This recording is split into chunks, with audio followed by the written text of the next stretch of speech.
Next நம்ம பார்க்க போகிற போம் வந்து on killing a tree by Gieve Patel. இந்த போய்ட் வந்து யாருன்னா, இவர் வந்து 18th ஆகஸ்ட் 1940 பாம்பேயில் வந்து பார்ன் ஆகியிருப்பார். கிராண்ட் மெடிக்கல் காலேஜில் வந்து ஒரு மெடிக்கல் ஸ்டூடெண்ட்டாக அவரோட ஸ்டடீஸை வந்து கண்டினியூ பண்ணியிருப்பார். அப்புறம் டாக்டராக வந்து பாம்பேயில் வந்து ப்ராக்டிஸ் பண்ணியிருப்பார். இந்தியன் ஆர்ட் பற்றி essays, place and political works பற்றி நிறையா ஒர்க்ஸ் வந்து இவர் இங்கிலீஷில் வந்து பப்ளிஷ் பண்ணியிருப்பார். போம்ஸ் அப்படின்னு சொல்லிட்டு 1966லையும் 1976 வந்து ஹவு டு யூ வித்ஸ்டாண்ட் பாடி, இது ரெண்டுமே தான் இவரை வந்து ஒரு பொயட்டாகவும் ஒரு எசேயிஸ்டாகவும் ஆகிறதுக்கு வந்து ஒரு முக்கியமான ஒரு விஷயமா இருந்துச்சு. இது ரெண்டில் தான் இவரே வந்து எஸ்டாப்ளிஷ் ஆகியிருப்பார் அப்படின்ற மாதிரி சொல்கிறாங்க. இவரோட பெயிண்டிங்ஸ்லாம் வந்து இந்தியா அண்ட் அப்ராடில் அந்த லெவலுக்கு போகிற அளவுக்கு எக்ஸிபிட் பண்ணி ரொம்ப ஃபேமஸான பெயிண்டராகவும் இவர் வந்து இருந்திருப்பார் அப்படின்னும் சொல்கிறாங்க. 1989 இவரோட தியேட்டர் ஒர்க்கை வந்து அப்ரிஷியேட் பண்ணி இவருக்கு வந்து உட்ரோ வில்சன் ஃபெலோஷிப் அவார்டு வந்து கொடுத்துருப்பாங்க அப்படின்ற மாதிரி சொல்கிறாங்க. 2005 வந்து பட்டேல் இவரோட மெடிக்கல் ப்ராக்டிஸில் இருந்து ரிலீவ் ஆகியிருக்காரு.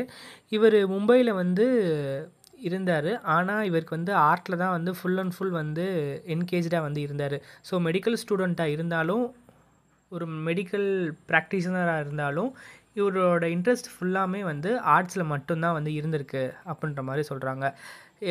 83 ஏஜில் பியூனே மகாராஷ்டிராவில் வந்து இவர் என்ன ஆயிருப்பார்னா கேன்சர் வந்து செத்து போயிருப்பார். அது எப்போன்னா 3rd நவம்பர் 2023.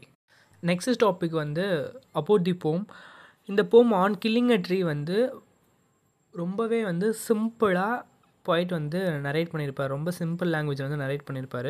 ஒரு ட்ரீயை வந்து நம்மளால் வந்து என்டையராக வந்து கண்டிப்பாக நம்மளால் வந்து டெஸ்ட்ராய் பண்ணவே முடியாது. சிம்பிளாக ஒரு ஷார்ப்பாக ஒரு வெப்பன் எடுத்து லைக் நைஃப் மாதிரியான ஒரு வெப்பனை எடுத்து ஒரு சடன் ப்ளோ கொடுத்து டிஸ்ட்ராய் ஆயிரும்னு நினச்சா அது கண்டிப்பாக ஆகவே ஆகாது அப்படின்ற மாதிரி ஒன்று சொல்கிறாரு. ஒரு ஐடியா வந்து கொடுக்குறாரு. ஏன்னா அந்த ட்ரீ வந்து ஏர்த்தோட க்ரஸ்ட்டில் வந்து ஃபெட் ஆகி அது அப்படியே ஃபுல் ஃபெஜ்டு ட்ரீ ஆகியிருக்கும். நீங்கள் பிளான்ஸில் வச்சுருப்பீங்க, இல்லை அது சீட்லேருந்து எம்பாஜ் ஆகிருக்கும். ஆனால் இப்போ போய் சடனாக போய் ஒரு ப்ளோ கொடுக்குறேன், நான் கட் பண்ணுறேன் அப்படின்னா அது எப்படி பாசிபிள் அப்படின்ற மாதிரி நம்மளை வந்து கொஸ்டின் கேட்குறாரு. ஸோ அது எப்படி ஆயிருக்குன்னா ஒரு ஃபுல் ஃப்ளெஜ்டு ட்ரீயாக வந்து மாறி இருக்கும். இயர்ஸ் அண்ட் இயர்ஸாக வந்து சன்லைட்டு, ஏர் அண்ட் வாட்டர் எல்லாத்தையும் அப்சர்வ் பண்ணி இப்போ பெருசாக வந்து நிற்கிது. இதை எப்படி வந்து உங்களால் வந்து ஸ்டாப் பண்ண முடியும் ஆர் கட் பண்ண முடியும் அப்படின்ற மாதிரி கேட்குறாரு.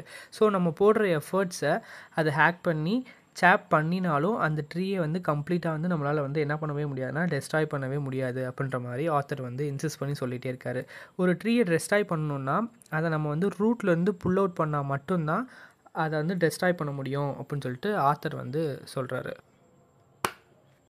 போய்ட் வந்து ஆன் கில்லிங் அ ட்ரீ போமில் ரொம்ப சிம்பிளாக ஒரு லூசிட் மேனரில், லூசிட்னா ரொம்ப கிளியரான மேனரில் வந்து போமை வந்து நரேட் பண்ணியிருப்பார். அது என்னென்னா ஒரு ட்ரீயை சிம்பிளாக டெஸ்ட்ராயே பண்ணவே முடியாது, ஆர் சடனாக நைஃப் மாதிரியான ஒரு ஷார்ப்பான வெப்பனை வச்சோ ஒரு சடன் ப்ளோ பண்ணவே முடியாது அப்படின்ற மாதிரி ஒரு ஸ்ட்ரெஸ் கொடுத்துட்டே இருக்கார். ஒரு ட்ரீ வந்து கிராஜுவலாக கொஞ்சம் கொஞ்சமாக க்ரோ ஆகி ஃபுல் ஃப்ளெஜ்டாக வளர்ந்து சன்லைட், ஏர், வாட்டர் எல்லாமே வந்து இயர்ஸ் அண்ட் இயர்ஸாக வந்து அப்சர்வ் பண்ணி ஃபைனலாக அது எப்படி ஆயிடுதுன்னா டெஸ்ட்ராய் ஆகிடுது, இல்லை நம்மளால் டெஸ்ட்ராய் பண்ணப்படுது அப்படின்ற மாதிரி சொல்கிறாங்க. ஸோ நெக்ஸ்ட் டாபிக் என்னென்னா killing a tree is not an easy. So ஒரு ட்ரீயை கொல்றது அவ்வளோ ஈஸியான வேலை இல்லை அப்படின்ற மாதிரி தான் நெக்ஸ்ட் டாபிக் வந்து ஆரம்பிக்குது. ஒரு ட்ரீயை டெஸ்ட்ராய் பண்ணுறதுக்கு அவ்வளோ டைம் எடுத்துக்கும். ஒரு சடன் ப்ளோ மாதிரி ஒரு ஷார்ப்பான வெப்பன் லைக் நைஃபை வச்சு ஒரு ட்ரீயை டெஸ்ட்ராய் பண்ணுற முடியவே முடியாது. அந்த ட்ரீ வந்து ஏர்த்தோட க்ரஸ்ட்டில் ஃபெட் ஆகி ஃபுல் ஃப்ளெஜ்டு ட்ரீ ஆகி சன்லைட், ஏர், வாட்டர்ஸ் இது எல்லாமே வந்து எப்படின்னா இயர்ஸ் கணக்காக வந்து அப்சர்வ் பண்ணிகிட்டே வந்து இருந்துகிட்டே இருக்கும். அப்படி ரொம்ப ஸ்ட்ராங்கான டீப் ரூட்டடான ட்ரீயை உங்களால் எப்படி வந்து கொல்ல முடியும், உங்களுக்கு எப்படி கொல்ல மனசு வருது, அதெல்லாம் உங்களால் அவ்வளோ சீக்கிரம் வந்து கொல்ல முடியாது அப்படின்ற மாதிரி சொல்கிறாரு. அப்புறம் ரொம்ப டைமுக்கு அப்புறம் லீவ்ஸு, பிரான்ச்சஸ்ஸு இதெல்லாமே வந்து வர ஆரம்பிச்சிருக்கும். அது எல்லாமே ஸ்ப்ரவுட் ஆகிருக்கும். அதெல்லாம் எப்படி இருக்குன்னா லீப்பர் லைக் ஸ்கின்னு மாதிரி வந்து இருக்கும். ரொம்ப எலஸாக வந்து இருக்கும். இப்போ தான் ஃப்ரெஷ்ஷாக ஸ்ப்ரவுட் ஆன மாதிரி இருக்கும். அது எப்படி வந்து நீங்கள் ஈஸியாக வந்து அதையும் கொள்ளலான்னு வந்துட்டு யோசிச்சுட்டே இருக்கீங்க, யோசிக்காதீங்க அப்படின்ற மாதிரி சொல்கிறாங்க. Will hacking and chopping do அப்படின்னு சொல்கிறது தான் நெக்ஸ்ட் டாப்பிக்கு.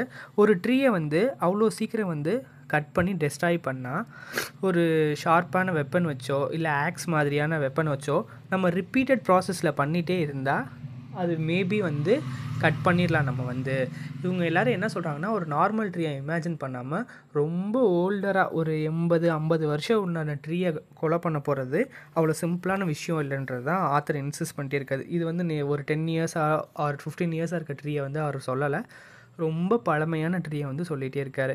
ஸோ ரிப்பீட்டட் ப்ராசஸ்ன்றது என்னென்னா, திருப்பி கட் பண்ணணுன்ற இன்டென்ஷனை திருப்பி மைண்டில் வர வச்சு எப்படியாவது அதை ஹேக் பண்ணியாச்சும் நம்ம என்ன பண்ணலான்னா சாப்பிங் மெத்தடில் வந்து கம்ப்ளீட் பண்ணிடலாம். ட்ரீயை கொஞ்சம் கொஞ்சமாக வெட்டியாச்சும் ட்ரீயை வந்து டெஸ்ட்ராய் பண்ணிடலாம் அப்படின்னு யோசித்தாலும் அதுவுமே முடியாது. ஏன்னா ரொம்ப வருஷமாக வந்து ஏர்த்தில் வந்து அது இருந்துகிட்டே இருக்குது. அதுக்கும் ஏர்த்துக்கான பாண்டிங் வந்து ஜாஸ்தி. அது எப்படி வந்து நீங்கள் சொன்னோன்னா அது அவ்வளோ சீக்கிரம் வந்து வரும் அப்படின்ற மாதிரி சொல்கிறாரு. ஸோ அது எப்படினாலும் கிராஜுவலாக க்ரோ ஆகி கேர்ல்டாக இருக்கும். க்ரீன் ட்விக்ஸோட அந்த பெரிய பேனியன் ட்ரீலெலாம் பார்த்தீங்கன்னா பெரிய ரூட்லாம் வந்து ட்விஸ்ட் அண்ட் டர்ன்ஸாக வந்துருக்கும். அந்த மாதிரி வந்து அது எப்படி ஏர்த்தோடு வந்து டை ஆகிருக்கும், அதெல்லாம் நீங்கள் எப்படி வந்து அன்டை பண்ணுவீங்க அப்படின்ற மாதிரி சொல்கிறாங்க. ஸோ சிம்பிளாக நீங்கள் என்ன தான் வந்து ஹேக் பண்ணாலும் சரி, ஃபுல் சாப்பிங் மெத்தட் யூஸ் பண்ணாலும் சரி, அது வச்சுருக்க ட்விக்ஸு கேர்ள் ஆகிருக்க அந்த க்ரீன் ட்விக்ஸு அது எப்படி அழகாக வந்து ஸ்ப்ரவுட் பண்ணியிருக்க அந்த ஏர்த்தில் இது எல்லாத்தையுமே வந்து உங்களால் மாற்றவே முடியாது, அவ்வளோ சீக்கிரம் கட் பண்ணவும் முடியாது அப்படின்ற ஒரு பாயிண்ட்டை மட்டும் ஆத்தர் திருப்பி ஸ்ட்ரெஸ் பண்ணிகிட்டே இருக்கார். இந்த பாயிண்ட் என்னென்னா, இந்த ட்ரீயை கொல்ல முடியாது, அது நிறையா இருக்குன்னு தான் சொன்னதே தான் சொல்கிற மாதிரி இருப்பார். ஆனால் கட் பண்ண முடியாது அப்படின்னு சொல்கிறாரு. ஸோ ஒரு கட்டத்தில் அதையும் என்ன பண்ணிடுறோன்னா ஓகே அப்படின்னு சொல்லிட்டு கிவ் அப் பண்ணுறது தான் இந்த போமே. ஸோ நெக்ஸ்ட் டாபிக் என்னென்னா, the best way to kill a tree. ஒரு ட்ரீயை வந்து என்டையராக டெஸ்ட்ராய் பண்ணுறதுக்கு என்ன பண்ணணும்னா, அதை ரூட்லேருந்து வந்து புல் அவுட் பண்ணணும், அப்படியே பிடுங்கணும். அப்படி பண்ணால் தான் வந்து அந்த ட்ரீ வந்து டெஸ்ட்ராய் ஆகுமே தவிர, நீங்கள் போய் பிரான்ச்சையோ லீவ்ஸையோ இல்லை அதோட குட்டி பார்ஜஸையோ வந்து வெட்டினீங்கன்னா அது கண்டிப்பாக வந்து டெஸ்ட்ராய் ஆகாது அப்படின்ற மாதிரி சொல்கிறாரு.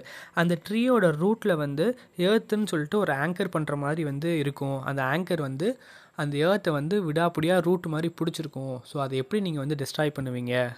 இங்கே ஆத்தர் வந்து ரூட்டை தான் ஆங்கர் அப்படின்றாரு. ஸோ நங்கூர மாதிரி நறுக்குன்னு பிடிச்சிருக்குமே, அதை எப்படி இது பண்ணுவீங்க? ஸோ அப்போ அந்த ரூட்டை வந்து ஆங்கர் மாதிரி இருக்க ரூட்டை வந்து புல் அவுட் பண்ணுங்கள் அப்படின்றாரு. அந்த ட்ரீக்கு ஏர்த் சப்போர்ட் பண்ணுறது எல்லாத்தையுமே உடைக்கணும். அப்படி உடைச்சா மட்டும்தான் வந்து இந்த ட்ரீயை வந்து நீங்கள் புல் அவுட் பண்ணி எடுக்க முடியும் அப்படின்றாங்க. ஒரு ட்ரீயை ப்ராப்பராக வந்து ரோப் பண்ணி அது ஸ்ட்ராங்காக டைப் பண்ணி புல் அவுட் பண்ணி என்டையராக ஏர்த்லேருந்து எடுக்கணும். அப்போ தான் உங்களால் வந்து ஒரு ட்ரீயை வந்து கொலை பண்ண முடியும் அப்படின்றாங்க. ட்ரீயோட ஸ்ட்ரென்த்தை வந்து எக்ஸ்போஸ் பண்ணுற மாதிரி ட்ரீ வந்து ஏர்த்தோட ஆங்கர் பண்ணியிருக்கும் ரொம்பவே ஸ்ட்ராங்காக அப்படின்ற மாதிரி சொல்கிறாரு. ஸோ நெக்ஸ்ட் என்னென்னா, த ஒர்க் இஸ் டன். ஒரு ட்ரீயை டெஸ்ட்ராய் பண்ணுறதுக்கு வேரியஸ் ப்ராசஸை வந்து பாஸ் பண்ணி ஃபைனலாக அதை வந்து என்ன பண்ணுறாங்கன்னா டெஸ்ட்ராய் அப்படின்ற ஒரு ஆப்ஷனுக்குள்ளே வந்து கொண்டு போயிடறாங்க. ஃபர்ஸ்ட் வந்து சர்ஃபேஸை பர்ன் பண்ணுவாங்க. அதுக்கப்புறம் கலர் அண்ட் டெக்ஸ்சரை வந்து கொஞ்சமாக அந்த ட்ரீ வந்து சேஞ்ச் ஆகும். அதுக்கப்புறம் soaking, burning, hardening, twisting, withering, இந்த மாதிரி திங்ஸ் எல்லாம் ஒரு ட்ரீ வந்து பாஸ் த்ரூ ஆகுது அப்படின்ற மாதிரி சொல்கிறாங்க. ஸோ இதெல்லாம் முடிஞ்சிருச்சுனாலே ஆல்மோஸ்ட் அந்த ட்ரீ வந்து செத்து போயிடுச்சு அப்படின்றது தான் அர்த்தம். ஸோ கன்க்ளூஷன் பார்ட்டில் என்ன சொல்கிறாங்கன்னா, போய்ட் வந்து இமேஜஸ்லாம் வந்து யூஸ் பண்ணி சஜஸ்டிவ்ஃபுல்லாகவும் அண்ட் ஃபேன்சிஃபுல் மீனிங்ஸாகவும் வந்து போமில் வந்து கன்வே பண்ணுறாரு அப்படின்ற மாதிரி சொல்கிறாங்க. ஆனால் இன்னர் மீனிங்லாம் போம் வந்து ரொம்ப கிளியராகவே வந்து ரன் ஆகலை, நம்மளை வந்து ஸ்ட்ரெச் பண்ணி சென்ஸ் பண்ணியிருக்க மட்டும் தெரிஞ்சிருக்குன்னு மட்டும் தான் சொல்கிறாரு தவிர ஸோ இன்னர் மீனிங் வந்து கொடுக்கல அப்படின்ற மாதிரி சொல்கிறதோட போம் வந்து முடிஞ்சு போயிடும். தேங்க்யூ.